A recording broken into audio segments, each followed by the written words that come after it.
ห้องว่าการสำนักงานนายกรัฐมนตรีได้การเกี่ยมความพร้อมทุกด้านให้แก่การดำเนินกองประชุมใหญ่ผู้แทนองค์คณะภาคห้องว่าการสำนักงานนายกรัฐมนตรีครั้งที่6ซึ่งจะได้จัดขึ้นในวันที่30 กันยายน 2025อยู่ที่หอประชุมแห่งชาติสหายบัวพงษ์นามวงศ์กรรมการศูนย์กลางพรรคเลขาคณะบริหารงานพรรคห้องว่าการสำนักงานนายกรัฐมนตรีหัวหน้าห้องว่าการสำนักงานนายกรัฐมนตรีให้ฮู้ว่าและอย่างนี้ทางสำนักงานนายกรัฐมนตรีได้สุ่มใส่ในการห่างหาก้าเกียมและก้าวไปถึงการดำเนินกองประชุมใหญ่ขององค์คณะพรรคห้องว่าการสำนักงานนายกรัฐมนตรี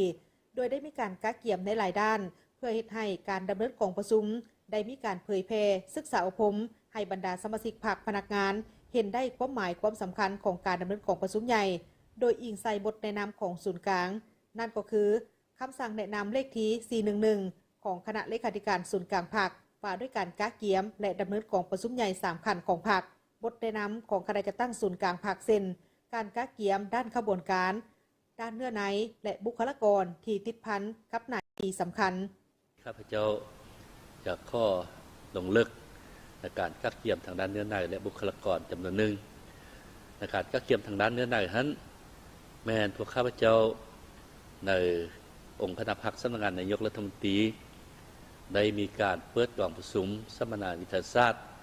ขึ้นโดยเชิญเอาบรรดาสหายการนำอยู่ภายในสำนักงานนายกรัฐมนตรีและบรรดาการนำบรรดาวิชาการอยู่บรรดากระทรวงสำนักงานองค์การต่างๆมาเข้าร่วม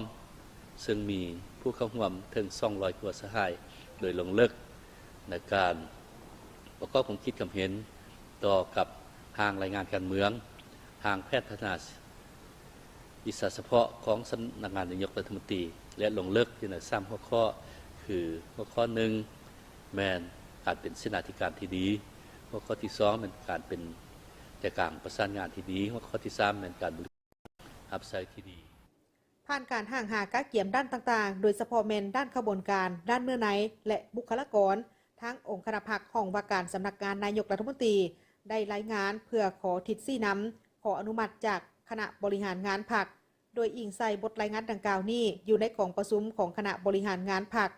จึงได้ตกลงเห็นดีให้คณะพรรคห้องว่าการสำนักงานนายกรัฐมนตรีดำเนินกองประชุมใหญ่องค์คณะพรรคห้องว่าการสำนักงานนายกรัฐมนตรีครั้งที่6ไขขึ้นในเมื่อวันที่30 กันยายน 2025